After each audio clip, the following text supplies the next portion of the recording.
The old man's face hit the tile floor with a sound that silenced the entire diner.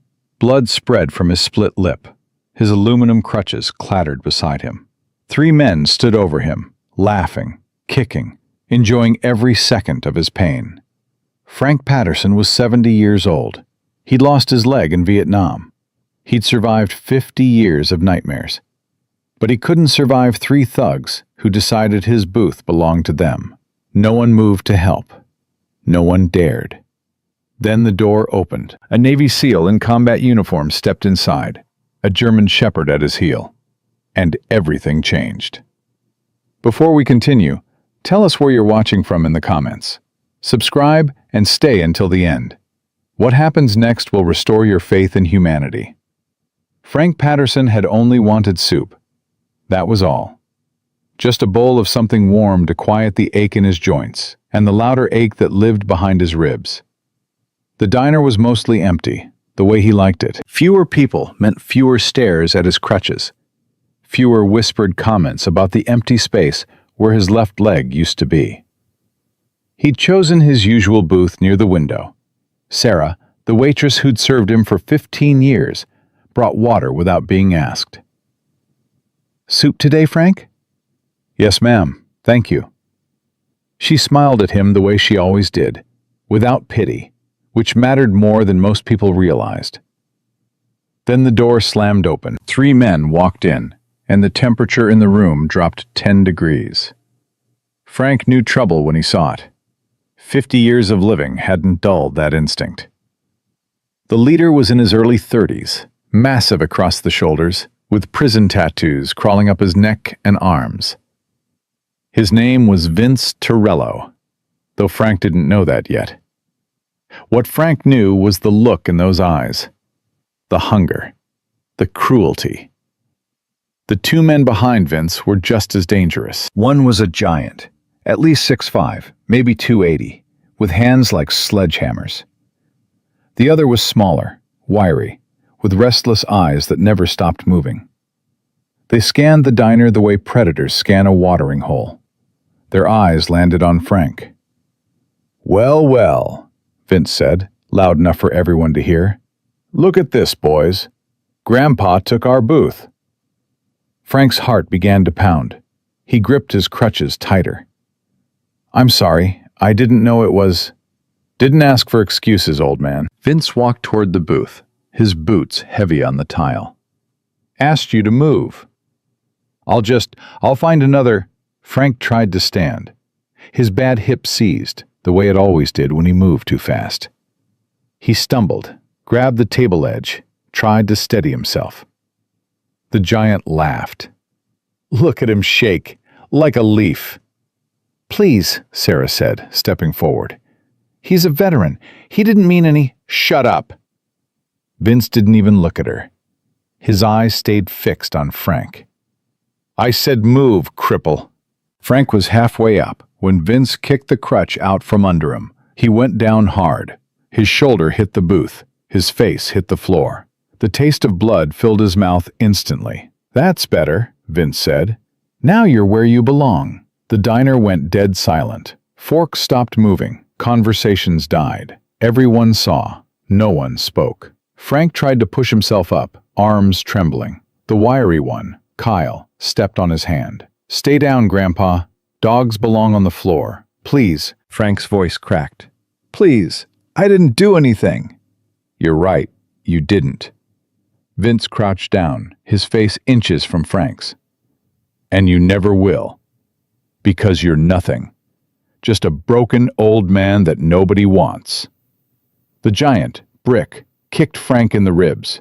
Not hard enough to break anything, just hard enough to make a point.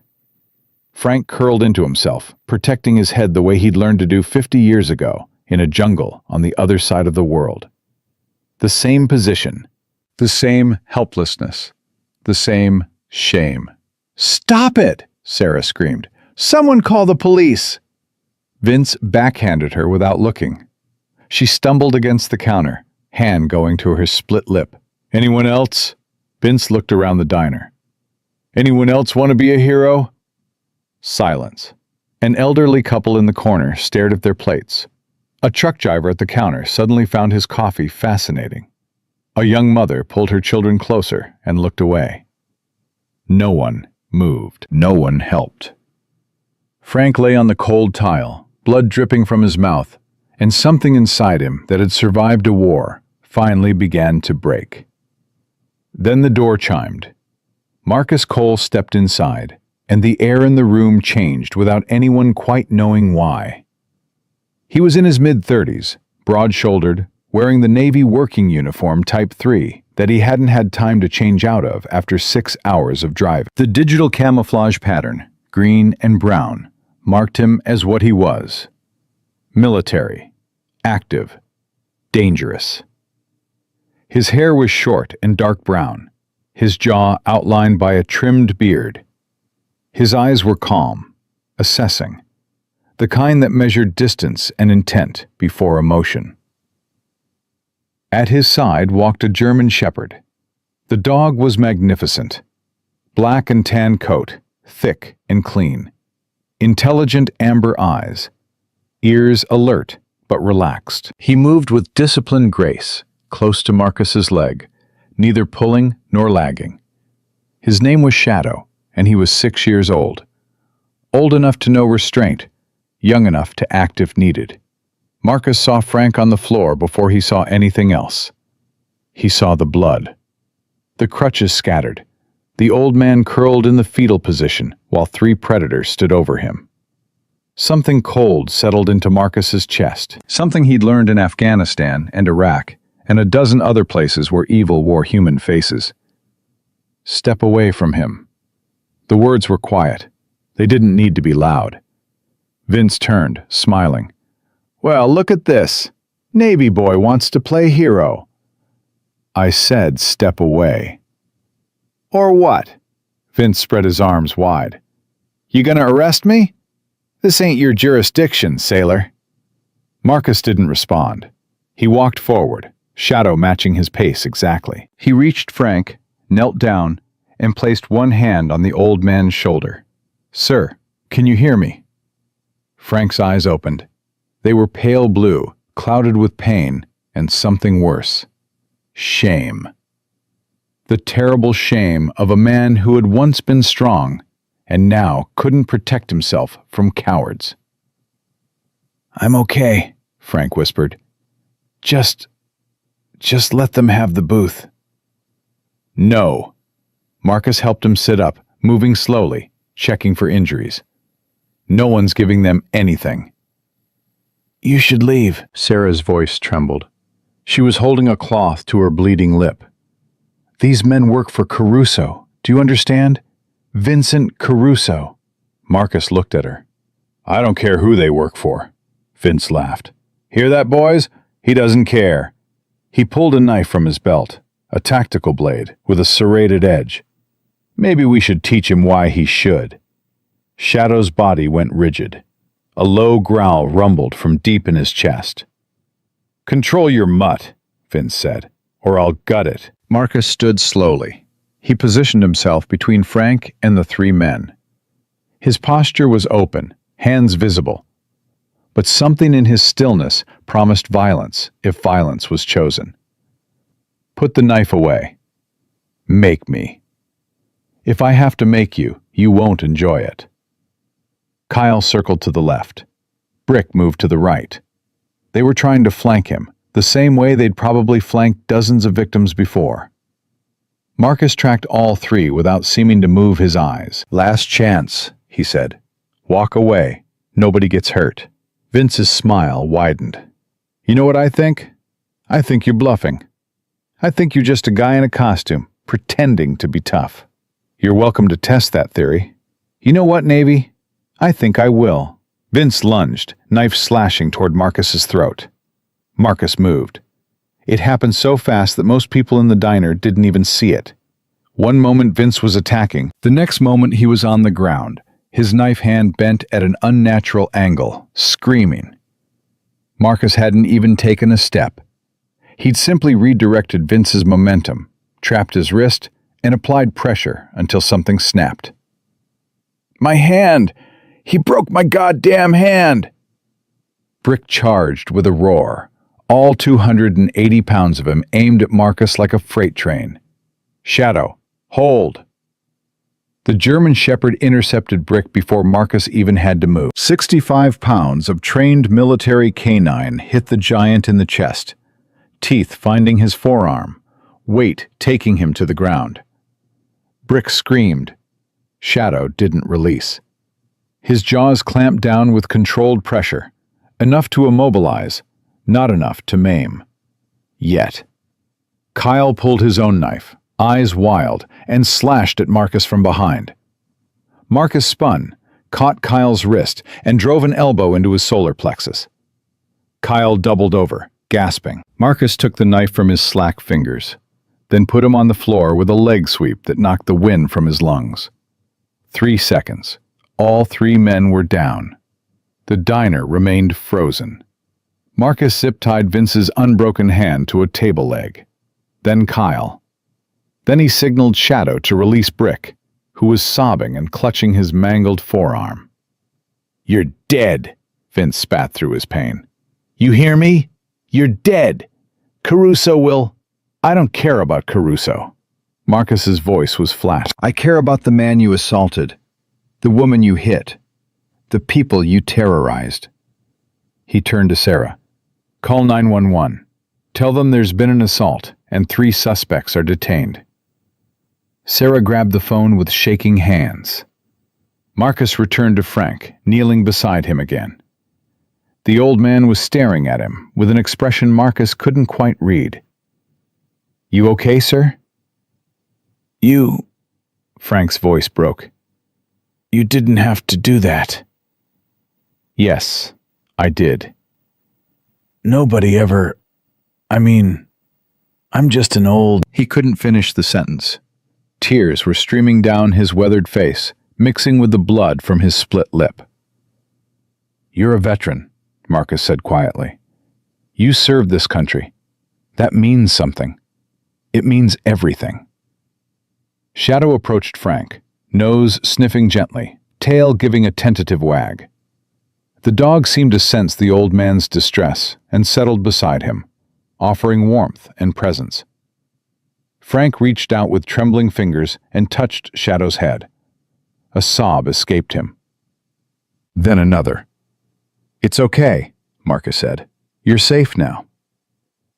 The diner door opened again. A man walked in, and the temperature dropped once more. He was in his mid-50s, wearing a tailored wool coat the color of wet charcoal. His hair was neatly combed, salt and pepper, his face smooth in a way that came from money buying time. He smiled, without warmth.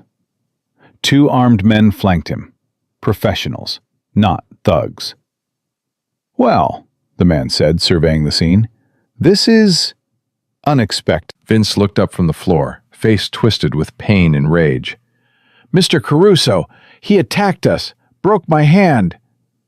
Vincent Caruso raised an eyebrow. "I can see that, Vince." He stepped over Kyle's prone form without a glance. "And who might you be, sailor?" "Marcus Cole. Navy SEAL by the look of you. The uniform, the dog, the efficiency of your work here." Caruso's smile didn't waver. "I respect military service. My father served in Korea." "Then you should respect what this man went through," Marcus nodded toward Frank. "And you should control your employees better." "Ah, yes, the veteran." Caruso looked at Frank with mild curiosity, the way someone might look at a stain on a carpet.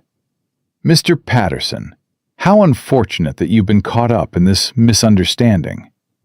"Misunderstanding?" Sarah's voice was sharp. "They beat him. They kicked him while he was on the ground." "Sarah," Caruso's voice was soft, gentle even. "How's your mother? Still at Sunset Grove? I hear there have been some problems with the staff lately. Medication errors, things like that." Sarah went pale. Her mouth opened, then closed. "I didn't think so." Caruso turned back to Marcus. "Mr. Cole, I'm a businessman. I don't like complications. You've created a complication." Your men created the complication when they assaulted a 70-year-old man. My men say differently. They say the old man got aggressive, got confused. They were defending themselves. There are witnesses. Caruso smiled and looked around the diner. Are there? One by one, the other customers dropped their eyes. The elderly couple in the corner, the truck driver at the counter, the young mother with her children. No one spoke. No one would meet Marcus's gaze. You see, Mr. Cole, people in this town understand how things work. They understand that memory can be flexible. Caruso stepped closer, close enough that Marcus could smell his expensive cologne. I'm going to give you one chance. One. Walk away. Leave this town. Forget any of this happened. And I'll forget about you. And if I don't? Then things become complicated. For you. For Mr. Patterson. For everyone you care about. Caruso's eyes flicked to Shadow. That's a beautiful dog. Military trained, I assume. It would be a shame if something happened to him. Shadow growled. Marcus placed a calming hand on his head. Are you threatening me, Mr. Caruso? I'm offering you advice. Free advice. The kind that keeps people alive in this town. Police sirens wailed in the distance. Caruso stepped back, smoothing his coat. Think about my offer. Take the night. But I'll need your answer by morning. He snapped his fingers. His two armed men cut the zip ties holding Vince, Kyle, and Brick. The three thugs staggered to their feet, Vince cradling his broken hand, Brick clutching his bloody arm. We'll be going now, Caruso said, before the police arrive. I'm sure you understand. They were out the door before Marcus could respond. Two patrol cars pulled into the parking lot moments later. Two officers entered the diner, hands on their weapons. We got a report of an assault, one of them said, a young deputy, nervous. 3 men attacked this veteran, Marcus said. They assaulted the waitress as well. The deputy looked at Frank, bleeding on the floor. At Sarah, holding a cloth to her lip. At Marcus, in his military uniform. That's not what we heard. We heard a sailor attack some local businessmen. Marcus felt his jaw tighten. Look at him. Does he look like the aggressor to you? The deputy exchanged a glance with his partner. Sir, I'm going to need you to come with us. Just some questions. Am I under arrest? Not yet. But that depends on how cooperative you are. Marcus looked at Frank, at Sarah, at the silent witnesses who refused to meet his eyes. Caruso's reach extended even here. Shadow, stay with him, Marcus pointed to Frank. The German shepherd moved immediately, positioning himself beside the old man, guarding. Sir, the dog stays. He's a trained service animal. He's not leaving the victim's side. Marcus held out his hands. I'll come peacefully, but you should know something. What's that? I'm a Navy SEAL. I've served this country for 15 years. I've never broken a law in my life. He looked at the deputy with eyes that had seen things no one should see. Think very carefully about what you're doing here. Because I promise you, if there's corruption in this department, I will find it, and I will expose it. The deputy's hand trembled slightly on his weapon. Let's go, he said quietly. They led Marcus out in handcuffs, while Frank Patterson watched from the floor, one hand buried in Shadow's fur, tears still streaming down his face. In the holding cell, Marcus waited. He'd been in worse places, Afghanistan caves, Iraqi prisons, interrogation rooms where the enemy didn't follow any rules. This was just a small-town jail cell, but what it represented was worse. An hour passed, then 2. Finally, the cell door opened. A man in his late 50s stood there, gray hair, tired eyes, the face of someone who'd spent decades swimming against the current. Deputy Chief William Carter, the man said. Mind if I sit? Your jail. Carter pulled up a chair outside the cell and lowered himself into it with a grunt. I've been watching you on the security footage. The diner has cameras. Not great quality, but good enough. Marcus waited. Those 3 men who attacked Patterson? Vince Torello, Dean Murphy, Kyle Reese. They work for Vincent Caruso. You probably figured that out already.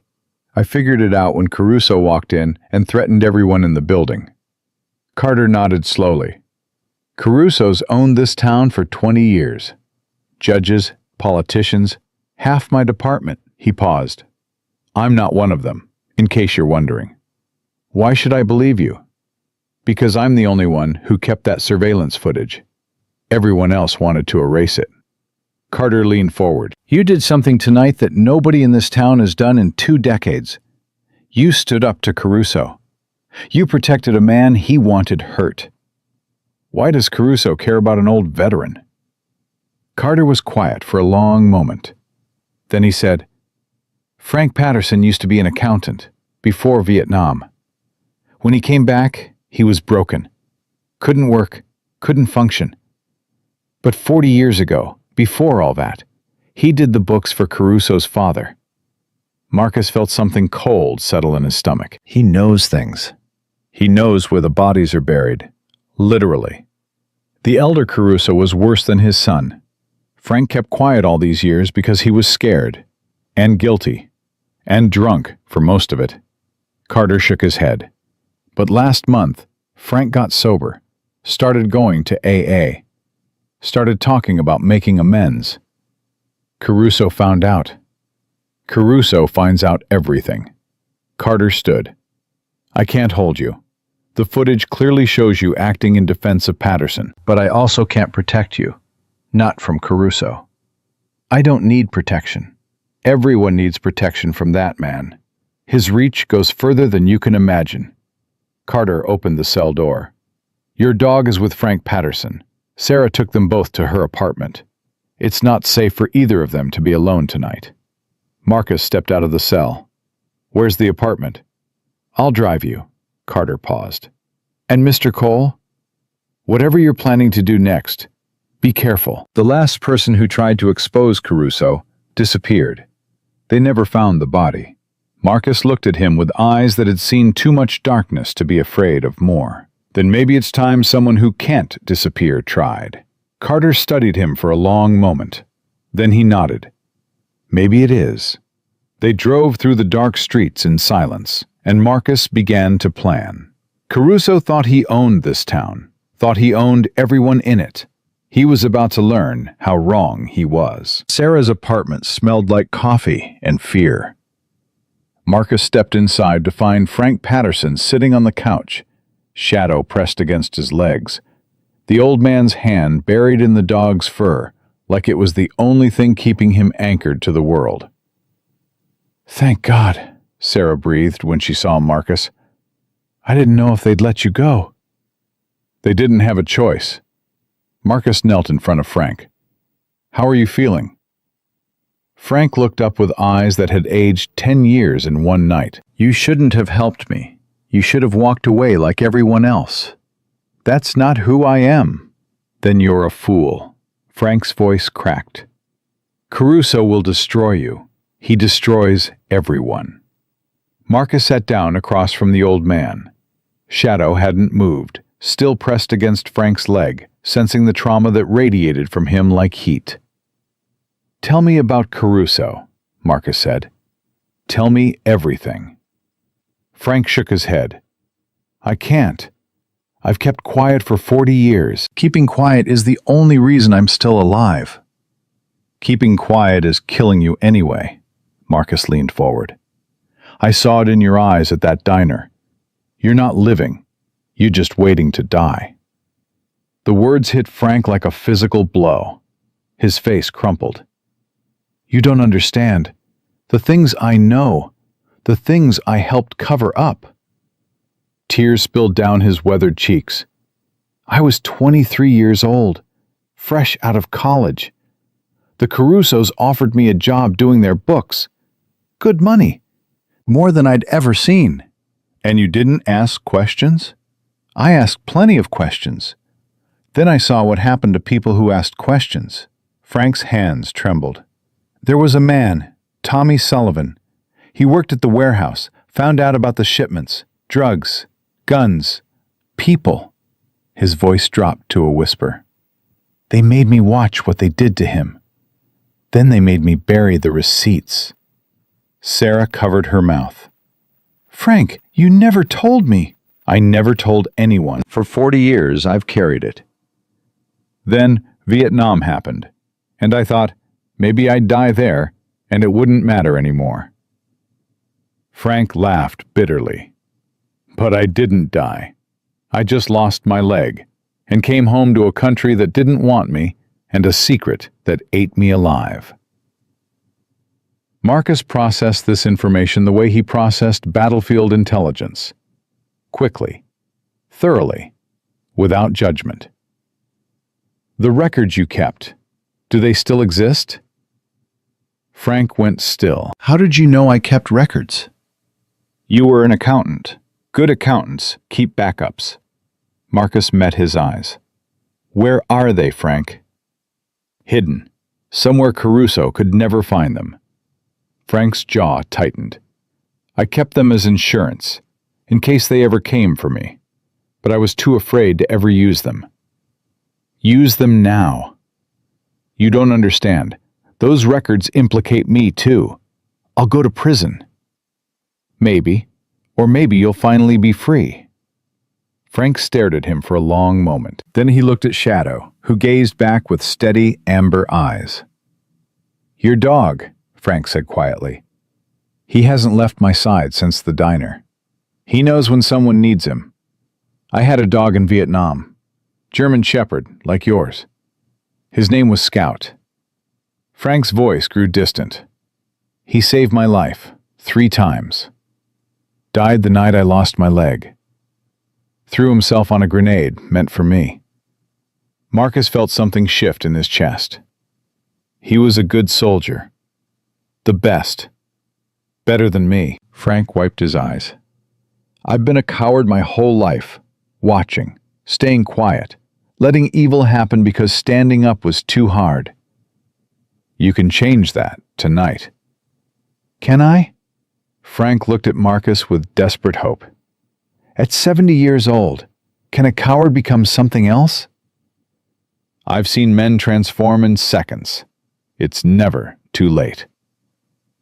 The silence stretched between them. Then Frank nodded slowly. There's a storage unit outside of town. Unit 247. The records are there. Everything the Carusos have done for 40 years. I'll get them. It's not that simple. Frank grabbed Marcus's arm with surprising strength. Caruso has people everywhere. Cops, lawyers, judges. Even if you get the records, who will you give them to? I know people in Washington, federal contacts who can't be bought. Everyone can be bought. Not everyone. Marcus stood. Stay here with Sarah. Shadow will protect you. No. Frank struggled to his feet, grabbing his crutches. If I'm going to stop being a coward, I have to come with you. I have to be the one who hands over those records.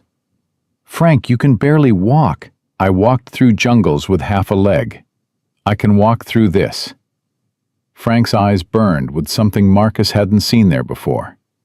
Determination. 50 years ago, I let fear control me. Not tonight. Sarah stepped forward. I'm coming too. Absolutely not, Marcus said. Those men hit me. Threatened my mother. I've spent 15 years serving coffee and pretending I didn't see the evil in this town. Her chin lifted. If Frank can be brave after 70 years, I can be brave after 15. Marcus looked at the two of them.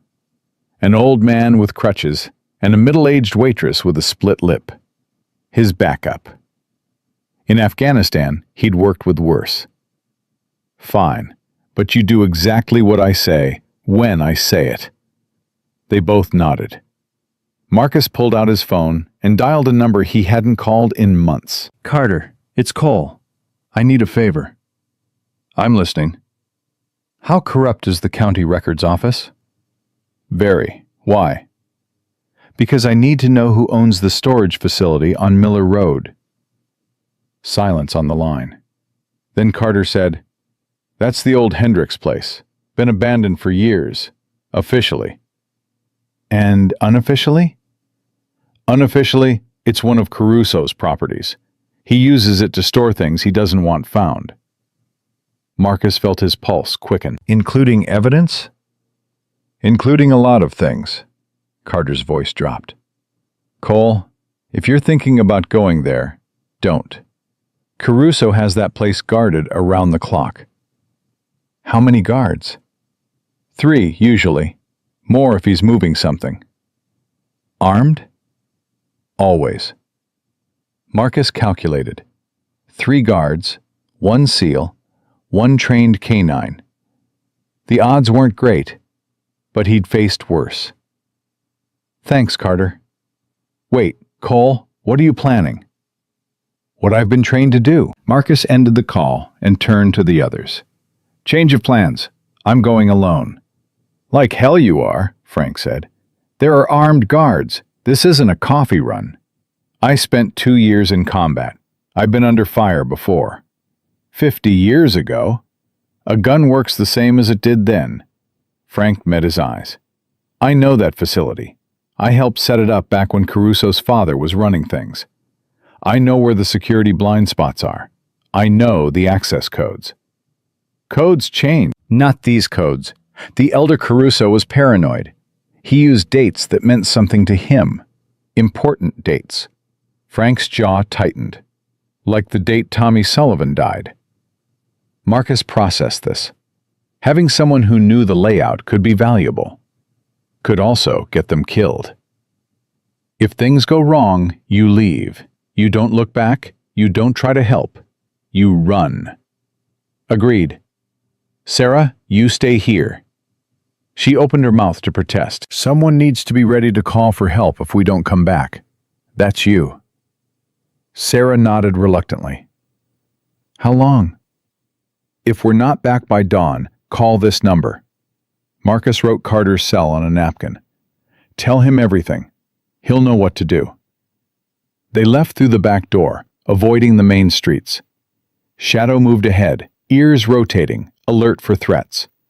Frank struggled to keep up, his crutches clicking on the pavement, but he didn't complain. They reached Marcus's truck, parked 2 blocks away. "Get in the back," Marcus told Frank. "Keep your head down." The drive took 20 minutes. As they approached the storage facility, Marcus killed the headlights and rolled to a stop behind a stand of trees. "There!" Frank pointed to a chain-link fence topped with barbed wire. "The main gate is on the east side, but there's a service entrance on the north. Less visible." "Cameras?" "4 that I know of, but they're old. The elder Caruso never upgraded the system." "Guards?" "Patrol route takes them around the perimeter every 15 minutes. At least, it used to." Marcus checked his watch. "Stay here until I signal." "What's the signal?" "You'll know it." He slipped out of the truck, Shadow at his heel. They moved through the darkness like ghosts, Marcus's SEAL training making him invisible in the shadows. He reached the fence and found the service entrance. A padlock hung from the gate. Old. Rusted. He picked it in 30 seconds. Inside, the facility stretched before him. Rows of storage units, most of them dark. But one, near the center, had light spilling from under the door. Guards. Marcus circled wide, staying low. Shadow moved beside him, perfectly silent. He counted 2 guards at the lip unit. A third patrolled the perimeter, maybe 50 yards away. 3 targets. Manageable. The patrolling guard passed close to Marcus's position. Marcus waited until the man's back was turned, then moved. 1 hand over the mouth, 1 arm around the neck. Pressure. Darkness. The guard slumped unconscious. Marcus zip-tied his hands and dragged him behind a storage unit. 2 left.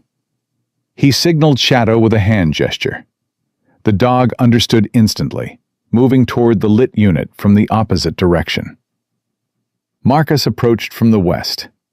Through a gap in the door, he could see the two guards playing cards at a folding table, pistols on their hips, a shotgun leaning against the wall.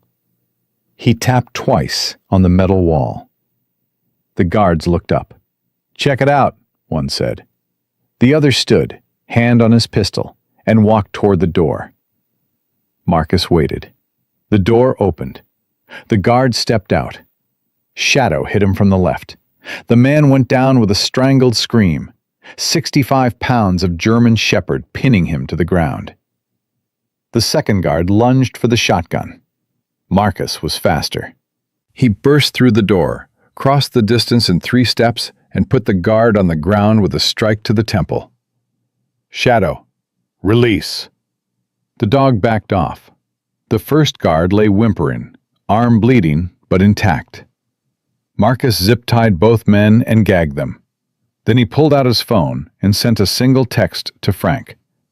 "Clear. Unit 247, North Entrance."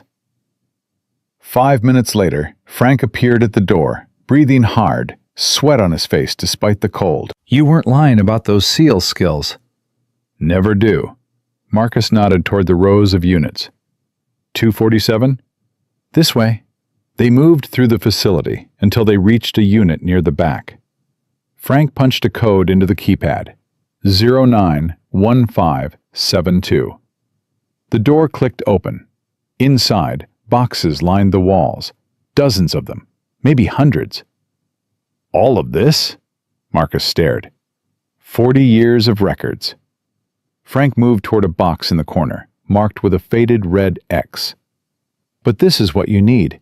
The originals. Names, dates, amounts, bodies." He opened the box. Manila folders, ledgers, photographs. Marcus picked up a photo. A man, barely recognizable, lying in what looked like a shallow grave. "Tommy Sullivan," Frank said quietly. "That's what they did to him. That's what they made me help cover up."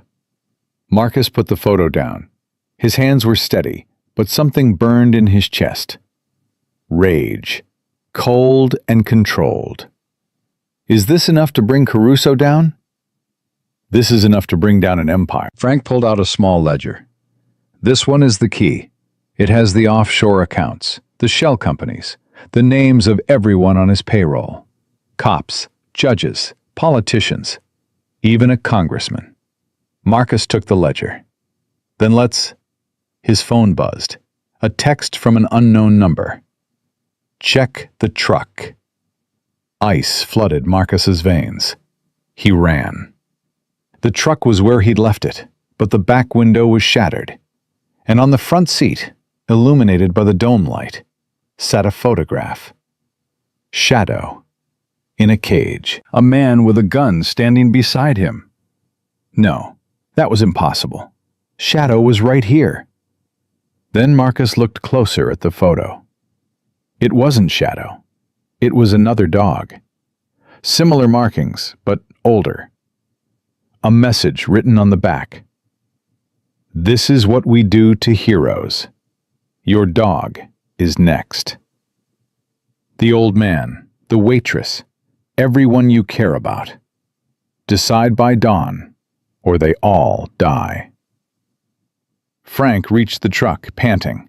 He saw Marcus's face. "What is it?" Marcus showed him the photo.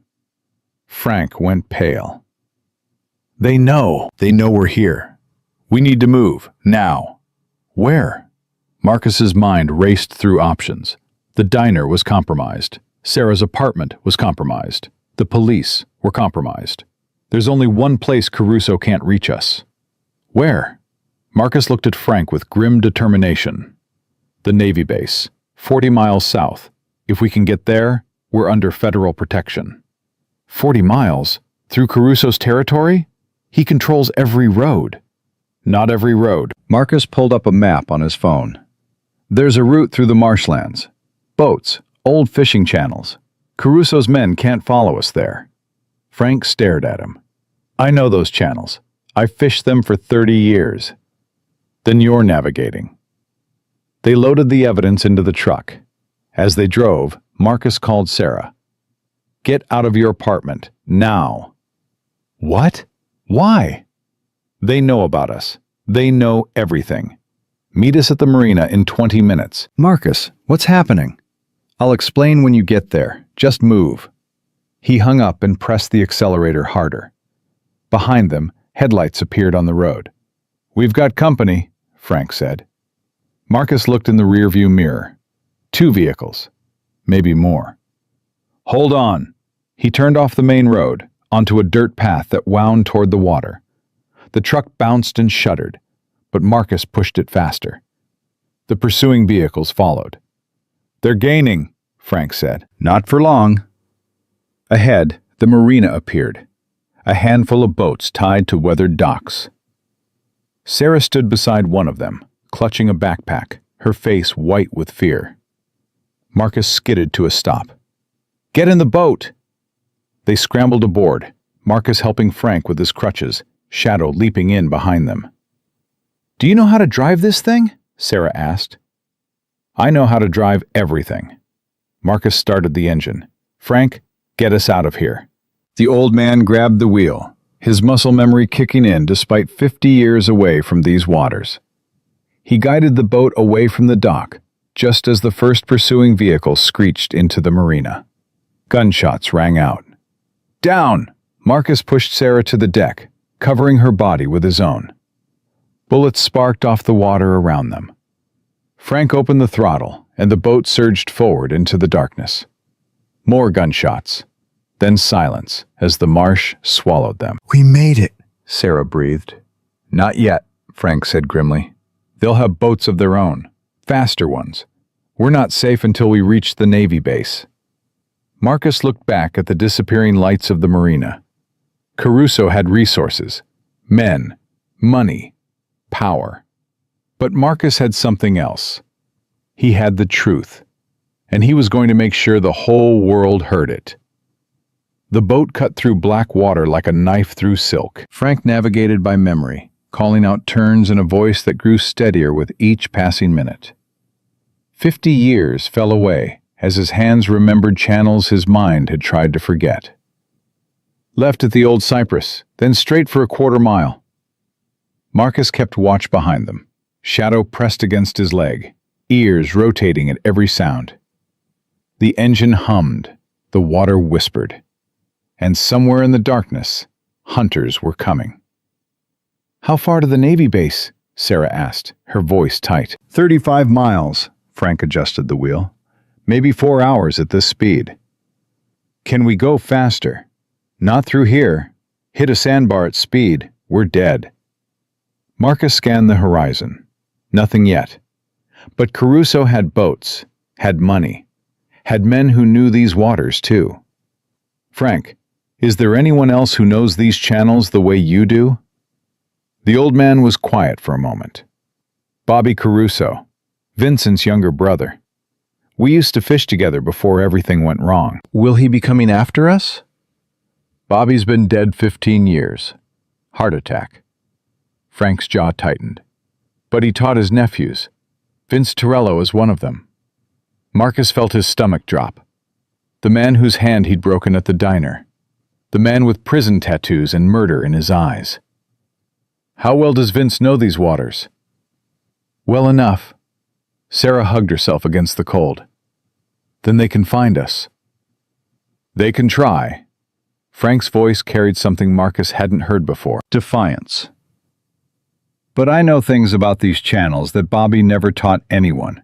Shortcuts, hidden passages, things only the old-timers knew."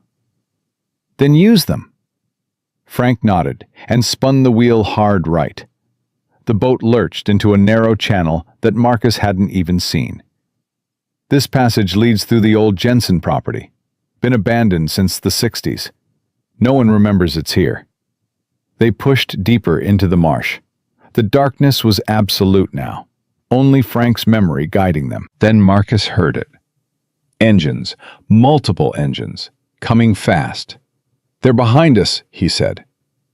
Frank listened, face grim. "Half a mile, maybe less." Can we outrun them? In this boat? No. Frank looked at Marcus. But we can outsmart them. How? There's a place up ahead, the old fishing camp. It's got a dock and a boathouse. If we can reach it, we can hide until they pass. And if they don't pass? Frank's eyes hardened. Then we make our stand. The fishing camp emerged from the darkness like a ghost. A rotting dock, a collapsed boathouse, the skeleton of a life someone had abandoned long ago. Frank cut the engine and guided the boat in with a paddle, making no sound. Everyone out, quietly. They climbed onto the dock, Marcus helping Frank with his crutches. Shadow jumped out and immediately began sniffing the perimeter, hackles raised. Into the boathouse, Frank whispered. There's a hidden room behind the back wall. The old-timers used it to hide their catch from the taxman. They moved through the darkness, Sarah clutching the waterproof case containing the evidence. Marcus pulled out his weapon. He had 1 magazine, 15 rounds. Not enough if things went bad. Frank found the hidden panel and pressed. It swung open, revealing a space barely large enough for the 4 of them. Inside, don't make a sound. They crowded into the hidden room. Marcus pulled the panel closed behind them. Darkness. Silence. The smell of rot and old fish. Then the engines grew louder. Marcus held his breath. Beside him, Shadow stood rigid, every muscle tensed. Sarah's hand found his in the darkness and squeezed. Frank's breathing was labored but controlled. The engine slowed. Stopped. Voices carried across the water. Check the dock. Nothing here. Check again. They couldn't have vanished. Footsteps on the rotting wood, getting closer. Marcus raised his weapon. If they found this room, he would take as many as he could before they took him. A flashlight beam swept through the cracks in the boathouse wall. Marcus pressed himself against the hidden panel, making himself small. Clear. What about the building? Falling apart. No one's been here in years. Boss says to check everything. The footsteps entered the boathouse. Marcus could hear the man breathing, could hear the creak of boards under his weight. Shadow growled, almost inaudibly. Marcus placed a calming hand on his head. Not yet. Not yet. The flashlight beam swept the room, passed over the hidden panel. Paused. Marcus's finger tightened on the trigger. Nothing, the man called out. Let's go. They must have taken the South Channel. The footsteps retreated. The engines roared back to life. The sounds faded into the distance. No one moved for 5 full minutes. Then Frank exhaled. They're gone. Marcus lowered his weapon. For now, they'll realize their mistake and double back. Then we move. Frank pushed open the panel. There's another boat in the boathouse. Old skiff. Slower, but quieter. They won't hear us coming. They found the skiff under a tarp, covered in dust and cobwebs, but still seaworthy. Marcus and Sarah lowered it into the water, while Frank checked the small outboard motor. It'll run, not fast, but it'll run. They climbed in and pushed off, leaving the fishing camp behind. The next 2 hours were the longest of Marcus's life. They moved through channels so narrow, the reeds brushed both sides of the boat. Frank navigated by starlight and instinct, finding paths that seemed impossible until they suddenly opened up. Sarah held the evidence case against her chest like a child. Frank, can I ask you something? Go ahead. Why did you keep those records? All those years. You could have destroyed them. Frank was quiet for a long moment. Because I needed to remember what I did, what I helped cover up. The evidence was my punishment. Every time I looked at that box, I remembered who I really was. Who were you? A coward. Frank's voice broke. A man who watched evil happen and said nothing, because saying something was too hard. Marcus watched the old man's profile in the darkness. "You're saying something now." "After 70 years, after all the damage is done." Frank shook his head. "It's not enough." "It's a start." Frank turned to look at him. "You really believe that?" "I believe people can change. I believe redemption is possible." Marcus thought of his father, the drunk who'd died alone, the veteran who'd never found his way back. "I believe it's never too late to do the right thing." Frank wiped his eyes with the back of his hand. "I hope you're right, son. God, I hope you're right." Dawn began to lighten the horizon. The Navy base was close now. Marcus could feel it. Then Shadow's head snapped up. "What is it, boy?" The dog's growl answered him. "Danger. Close." Marcus strained his eyes against the darkness. Nothing. But Shadow was never wrong. "Frank, cut the engine." "What?" "Cut it. Now." The motor died. Silence fell. And then Marcus heard it.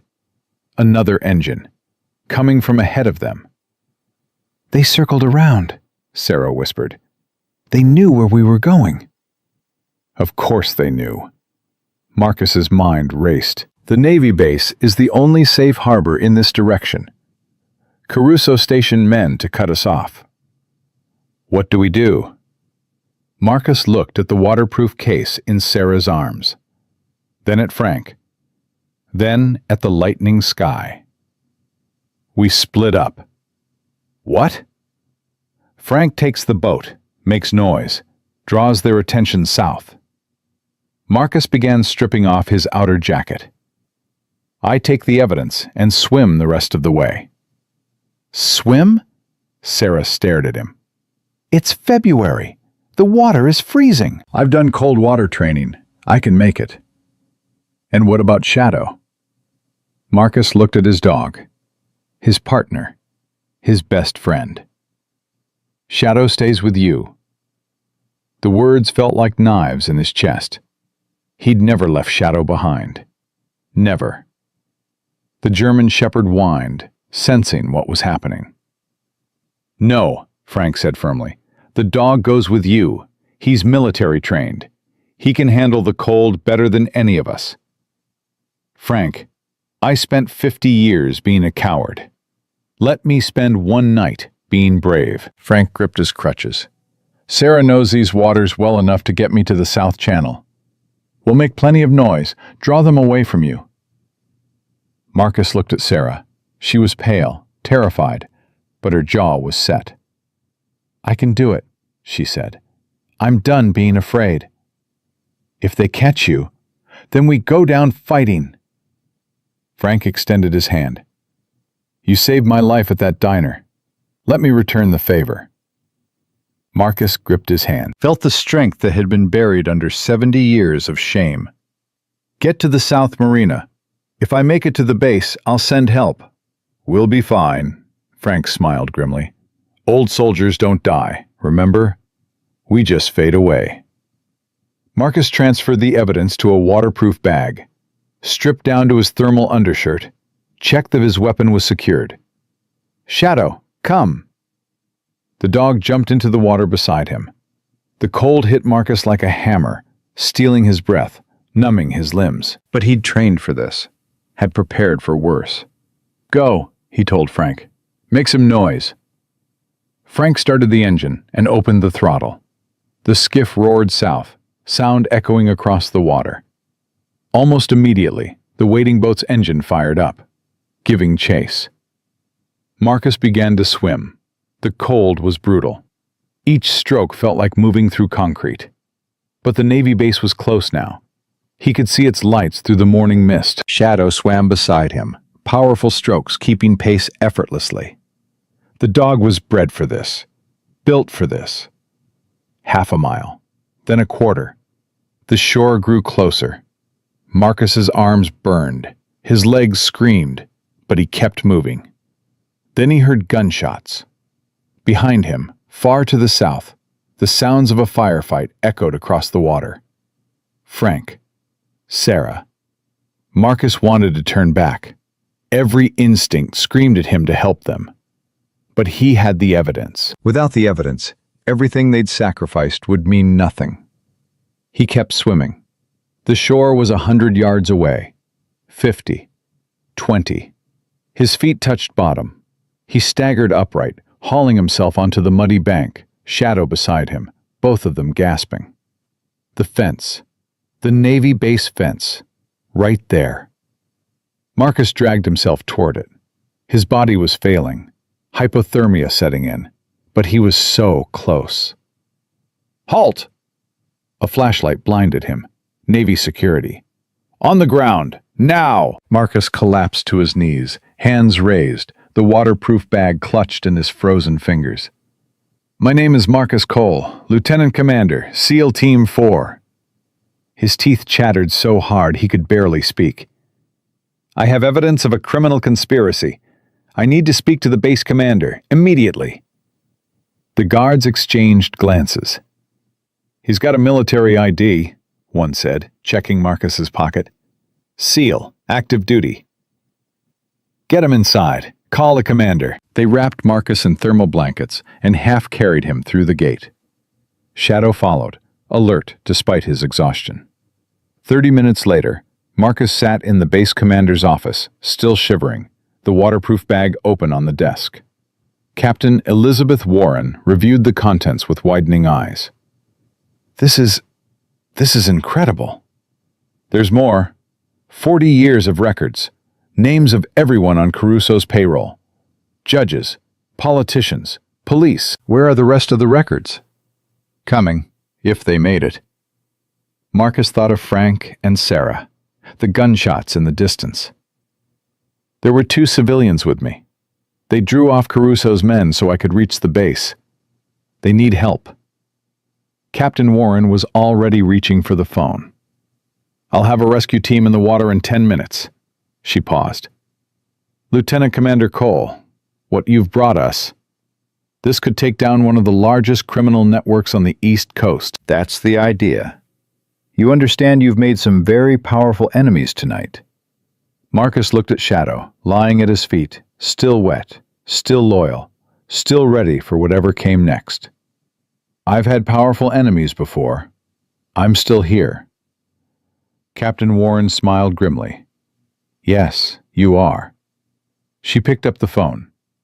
This is Captain Warren. I need a full rescue team and a direct line to the FBI. Priority 1. Marcus leaned back in his chair, exhaustion finally catching up with him. Somewhere out there, Frank and Sarah were fighting for their lives. Somewhere out there, Caruso was realizing his empire was about to fall. And somewhere deep inside himself, Marcus felt something he hadn't felt in a long time. Hope. The battle wasn't over, but for the first time, he believed they might actually win. The rescue helicopter found Frank and Sarah 40 minutes later. They were huddled behind an overturned boat on a sandbar, taking cover from Caruso's men, who had them pinned down. Frank had been shot in the shoulder. Sarah had a gash on her forehead from flying debris. But they were alive. The Navy helicopter's arrival changed everything. Caruso's men scattered like cockroaches when the searchlight hit them. The rescue team extracted Frank and Sarah while the helicopter crew documented everything, capturing footage of the fleeing boats, the abandoned weapons, the evidence of attempted murder. Marcus was waiting on the base when they landed. Frank came off the helicopter on a stretcher, his face gray with pain and blood loss. But his eyes found Marcus immediately. Did you make it? The evidence? Safe. All of it. Frank's hand found Marcus's arm, gripping with surprising strength. Then it was worth it. Everything was worth it. You're going to be okay, Frank. The doctors here are the best. I know. The old man's eyes glistened. For the first time in 50 years, I actually believe tomorrow might be better than today. They wheeled him toward the medical facility. Sarah walked beside the stretcher, holding Frank's hand, tears streaming down her face. "You crazy old man," she whispered.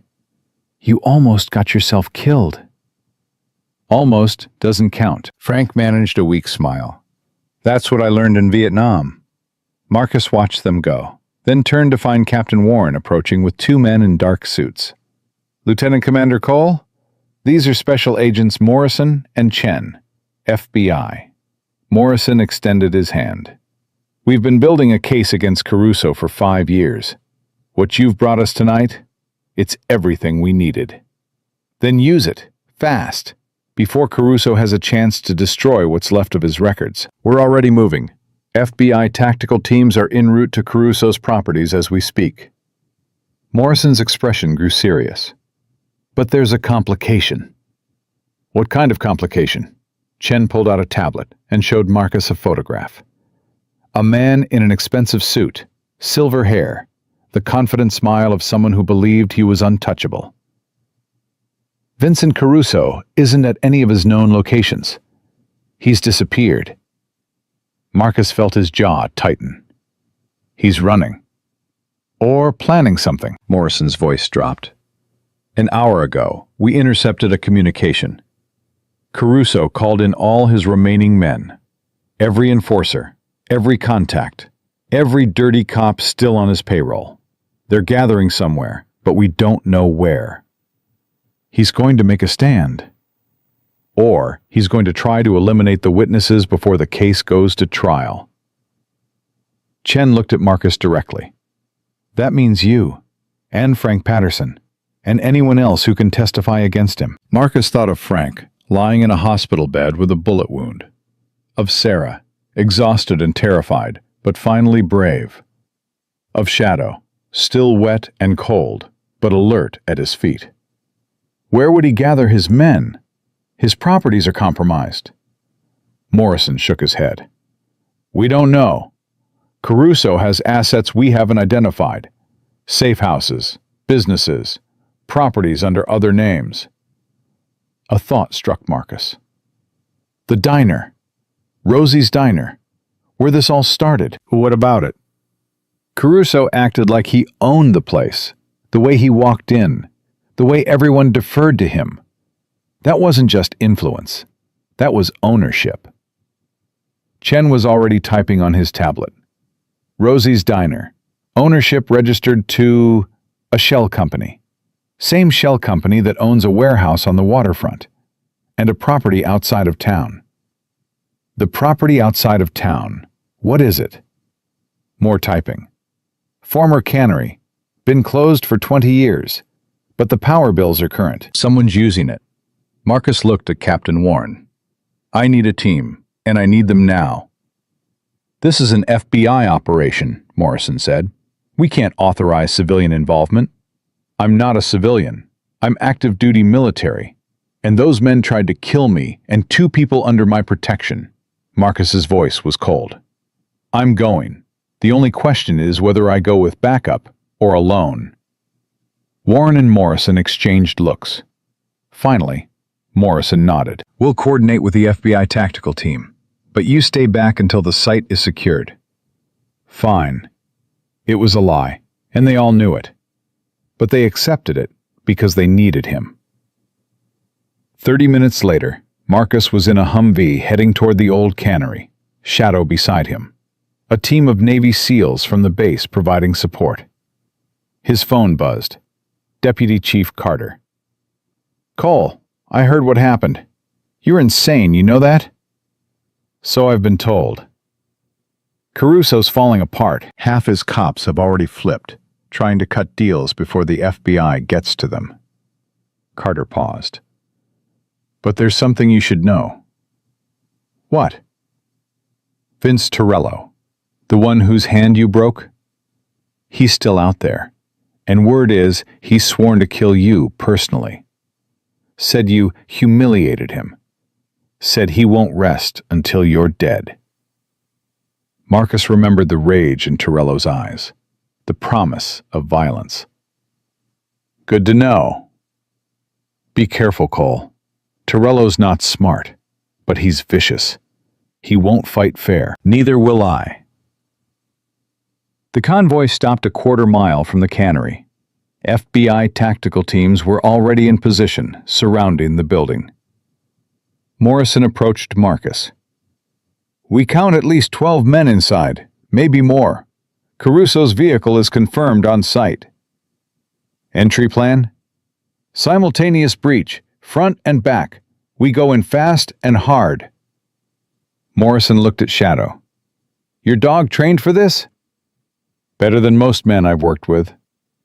"Then he's on point." They moved into position. Marcus felt the familiar calm settling over him.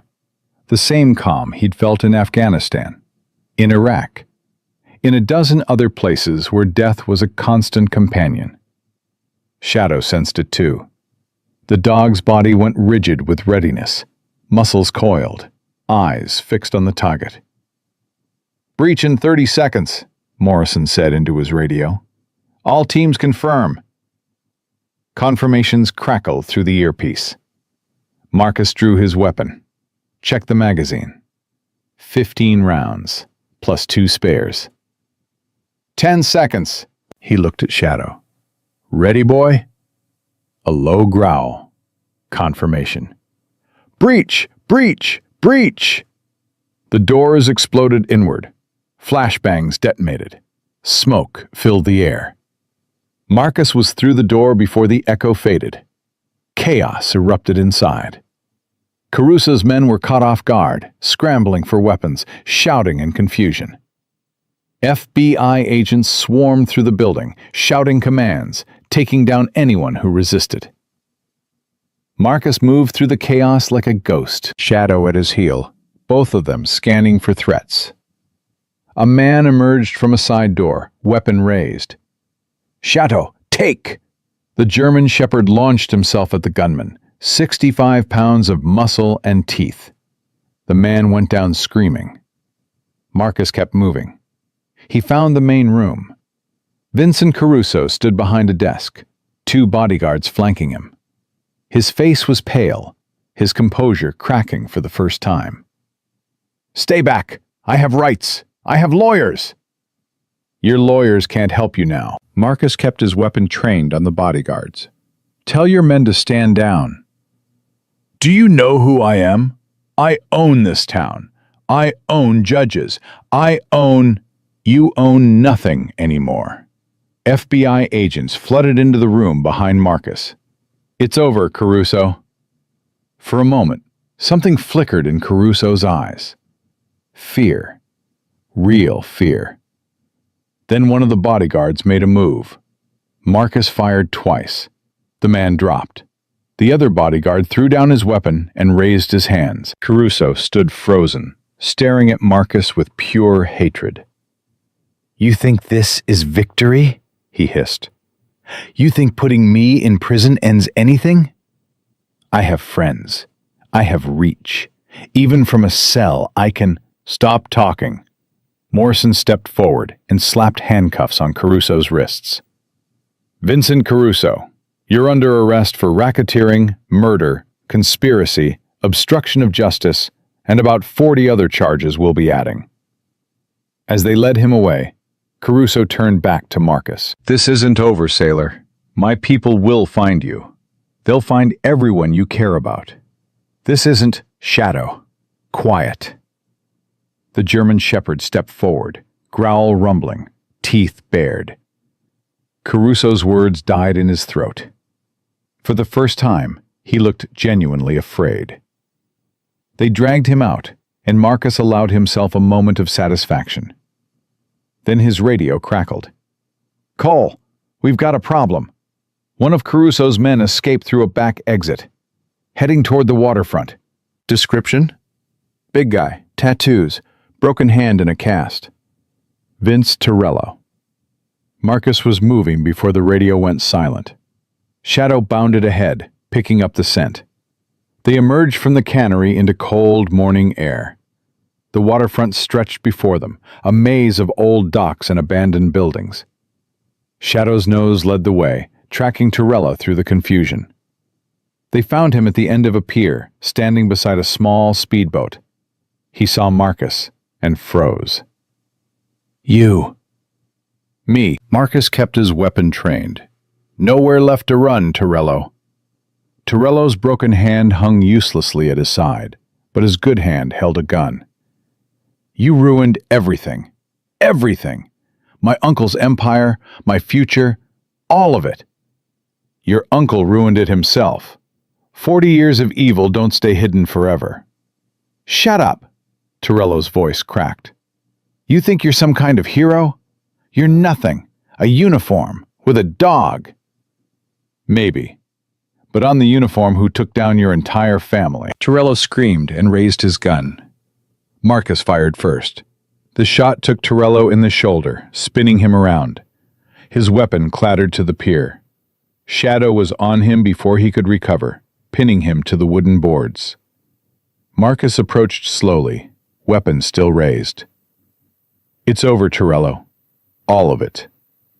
Torello lay on the pier, Shadow's teeth inches from his throat, tears of rage and frustration streaming down his face.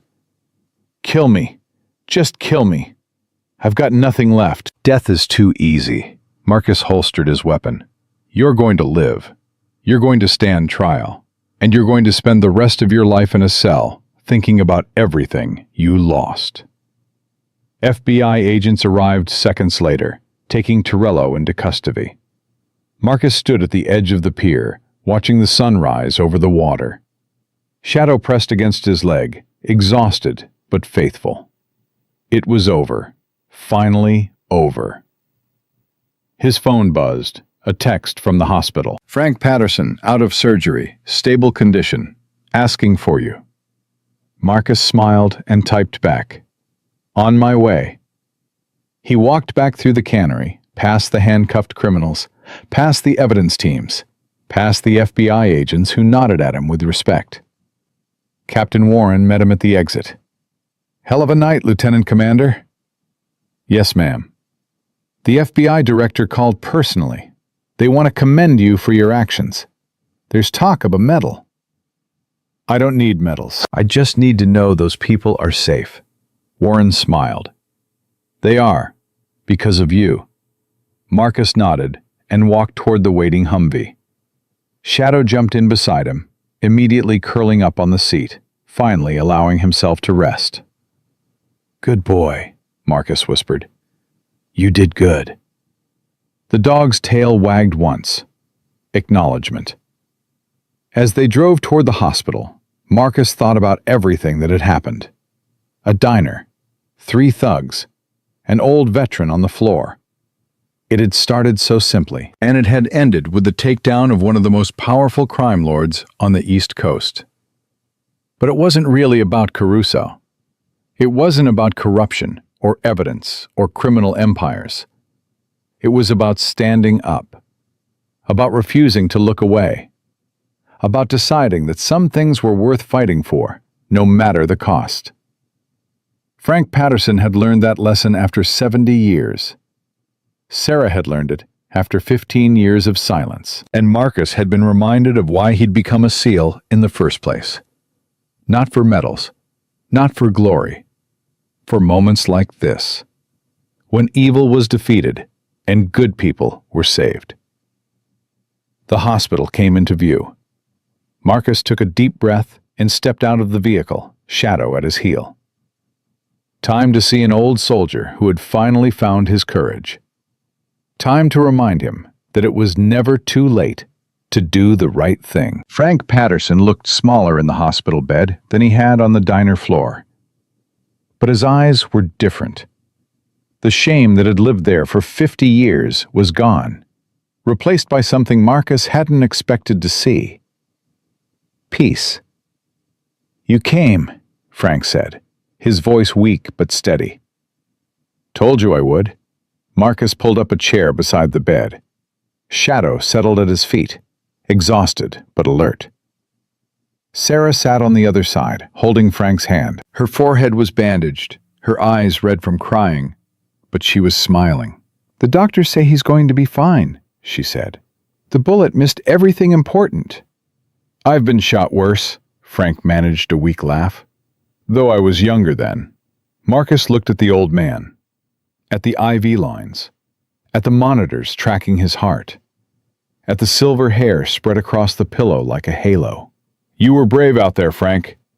Braver than most men half your age." "Brave?" Frank shook his head. "I was terrified. Every second. Thought I was going to die on that sandbar." "Courage isn't the absence of fear. It's acting despite it." Frank's eyes glistened. "Who taught you that?" "My father. Vietnam veteran. Like you." "Did he make it home?" Marcus was quiet for a moment. "He made it home, but he never really came back. Drank himself to death when I was 12. Frank reached out and gripped Marcus's hand. "I'm sorry, son." "Don't be. His death taught me something important. Taught me that the battles we fight inside are harder than any enemy we face outside." Marcus met Frank's eyes. "You fought that battle for 50 years, and you won." Tears spilled down Frank's weathered cheeks. "I don't feel like I won. I feel like I wasted my whole life being afraid." "You didn't waste it. You survived. And when the moment came, when it really mattered, you stood up." Marcus squeezed his hand. "That's not nothing, Frank. That's everything." The door opened. Deputy Chief Carter walked in, looking like he hadn't slept in days. "Heard you were awake," he said to Frank. "Wanted to see for myself." "Carter?" Frank's voice carried surprise. "You came?" "Course I came. You're the bravest damn fool I've ever met." Carter sat on the edge of the bed. "FBI's already started processing Caruso's files. 23 arrests so far. More coming. By the time they're done, half the power structure in this town will be gone." "Good riddance," Sarah muttered. "The FBI director wants to talk to you," Carter continued, looking at Frank. "When you're strong enough, your testimony will be the cornerstone of the entire case." Frank's face paled. "Testify? In court? In front of everyone?" "They need you, Frank. Without your testimony, Caruso's lawyers might find ways to dismiss the documentary evidence. But a living witness, someone who was there, who saw everything." Carter shook his head. "That's irreplaceable." "I don't know if I can do that." Frank's voice trembled. "Standing up in a courtroom, admitting what I helped cover up. Everyone will know what I was. Everyone will know what you became." Marcus leaned forward. "Frank, you have a chance to do something most people never get. You can tell the truth. Not for yourself. For all the people Caruso hurt. For Tommy Sullivan. For everyone who died because you stayed silent." Frank stared at the ceiling, tears streaming. 50 years, he whispered. 50 years I've been running from this moment." "Stop running," Sarah said softly. "I'll be right there with you, every step." Frank turned to look at her, at the woman who'd served him coffee for 15 years without judgment, at the woman who'd risked her life to help him escape. "Why?" he asked. "Why do you care about a broken old man like me?" "Because you're not broken," Sarah squeezed his hand. "You're healing. And I've spent too long watching people suffer alone. Not anymore." The room fell silent. Then Frank nodded slowly. "Okay, I'll testify. I'll tell them everything." He looked at Marcus. "Will you be there?" "Wild horses couldn't keep me away." 3 weeks later, Frank Patterson took the stand. The courtroom was packed. Media from across the country had descended on the small coastal town, hungry for the story of a 70-year-old veteran who had helped bring down one of the most powerful crime families on the East Coast. Marcus sat in the gallery, shadow beside him in his service vest. Sarah was on his other side, clutching his hand like a lifeline. Frank walked to the witness stand with his crutches, moving slowly but steadily. He'd gained weight in the hospital. Color had returned to his cheeks. He looked like a man who had finally stopped trying to die. The prosecutor, a woman named Catherine Wells, approached him gently. "Mr. Patterson, can you tell the court how you came to work for the Caruso family?" Frank took a deep breath. I was 23 years old, fresh out of college. They offered me a job doing their books. Good money, better than I'd ever seen. And what did you discover during your employment? I discovered that the Caruso family wasn't just a business. They were an empire. Drugs, guns, human trafficking. Frank's voice shook, but he kept going. I saw receipts for shipments that didn't exist, payments to people who shouldn't have been paid, money moving through accounts that had no legitimate source. Did you report what you found? No. Frank's head dropped. I was afraid. And then they made me watch what they did to a man named Tommy Sullivan, a man who had asked too many questions. A murmur ran through the courtroom. What happened to Mr. Sullivan? They killed him, and they made me help cover it up, made me bury the records, made me part of it. Tears streamed down Frank's face. I've lived with that guilt for 50 years. Every day, every night. It never goes away. Why are you speaking now, Mr. Patterson? After all this time? Frank looked up. His eyes found Marcus in the gallery. Because someone showed me that it's never too late to do the right thing. Someone who didn't walk away when I needed help. Someone who stood up when everyone else sat down. Marcus felt his throat tighten. Frank continued. I spent 50 years being a coward, watching evil happen, saying nothing, doing nothing. But that man, that Navy SEAL, he reminded me of something I'd forgotten. What was that? That courage isn't about being unafraid. It's about choosing to act even when you're terrified. Frank's voice grew stronger. I'm terrified right now. Terrified of what people will think of me. Terrified of the judgment. But I'm done letting fear win. I'm done being silent. The courtroom was absolutely still. I'll tell you everything, Frank said, looking directly at Caruso across the room. Every body. Every bribe. Every dirty secret. And when I'm done, I'll face whatever consequences come, because some things are more important than comfort. Some things are more important than safety. His voice cracked. Some things are worth dying for.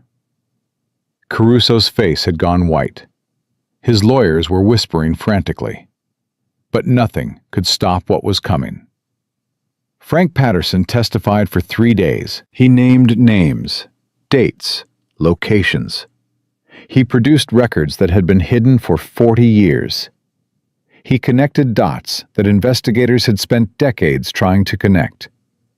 By the time he finished, Vincent Caruso's empire lay in ruins.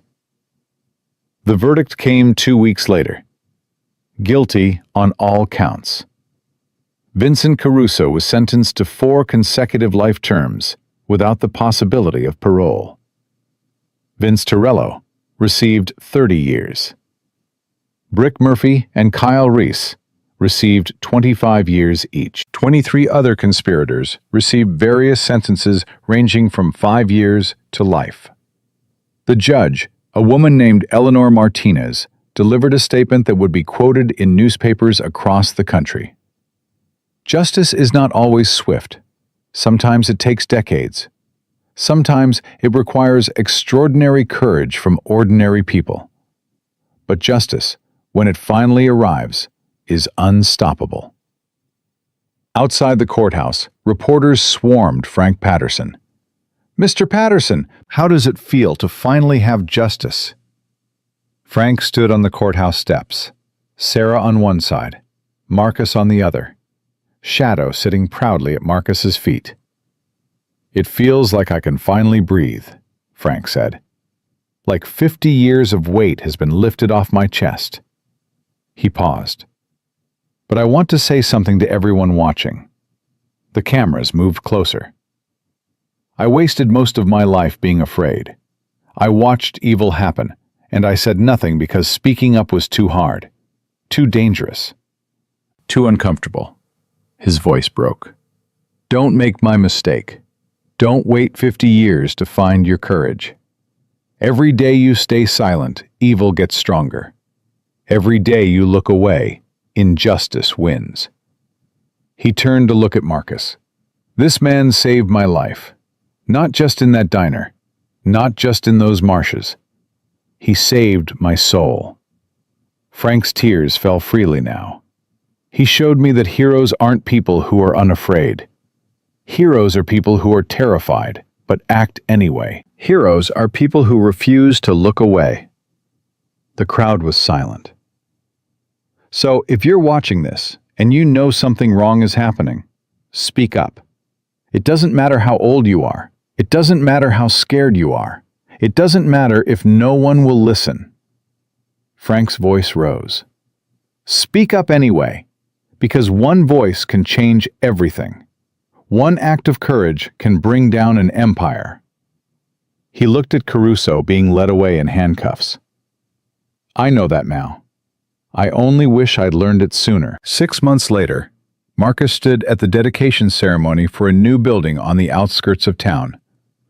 The sign above the door read, Stand Watch, a haven for veterans and their canine partners. Frank Patterson stood beside him, no longer using crutches. He'd been fitted with a prosthetic leg, finally accepting the help he'd refused for decades. He walked slowly, but he walked.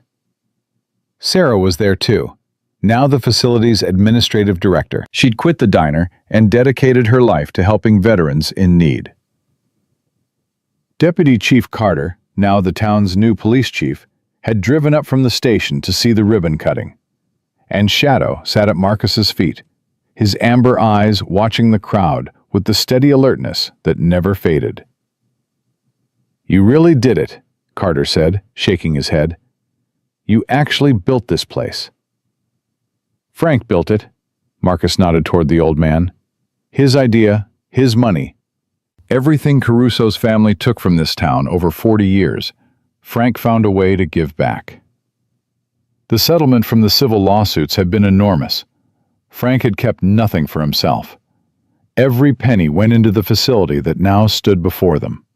20 beds for homeless veterans, Frank said, his voice carrying the quiet pride of a man who had finally found his purpose.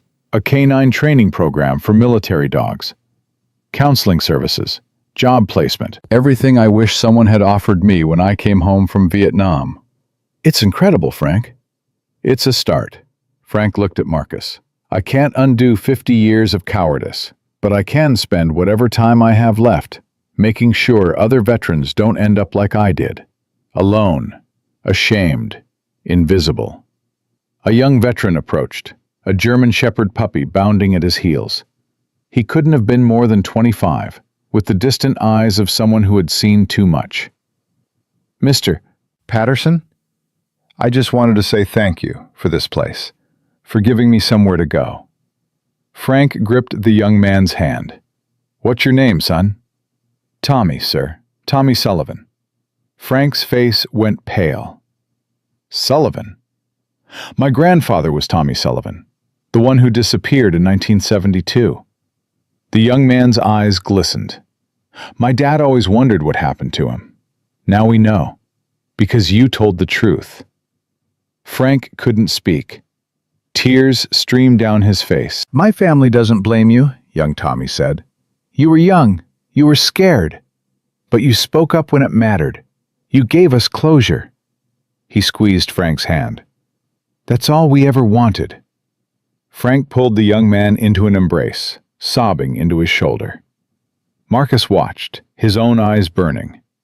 Shadow pressed against his leg, sensing the emotion in the air. After Tommy walked away, Frank turned to Marcus.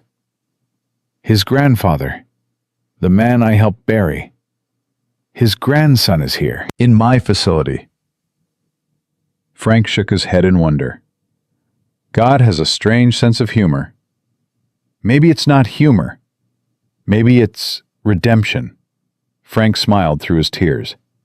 You really believe that? After everything you've seen? I believe people can change. I believe it's never too late. I believe that courage is contagious, and one act of bravery can inspire 1,000 more. Marcus looked out at the crowd. Veterans of all ages, canine handlers with their dogs, families reunited, lives rebuilt. I believe in this, Frank, in what you've built here. What we've built. Frank gripped his shoulder. None of this happens without you. That night in the diner, that moment when you stepped between me and those thugs. His voice cracked. You gave me back my life, Marcus. You gave me back my soul. You did that yourself. I just reminded you it was possible. The ceremony concluded with Frank cutting the ribbon. Cameras flashed. Applause echoed. The doors opened, and veterans began streaming into the building that would change their lives. That evening, Marcus sat on the facility's porch, shadow at his feet, watching the sun set over the water. His phone buzzed. A text from Captain Warren. New assignment came through. Another town, another situation, another veteran who needs help. You interested? Marcus looked at the message for a long moment. Then he looked at Shadow, who was watching him with those steady amber eyes. What do you think, boy? Ready for another adventure? Shadow's tail wagged once, decisive. Marcus typed his reply.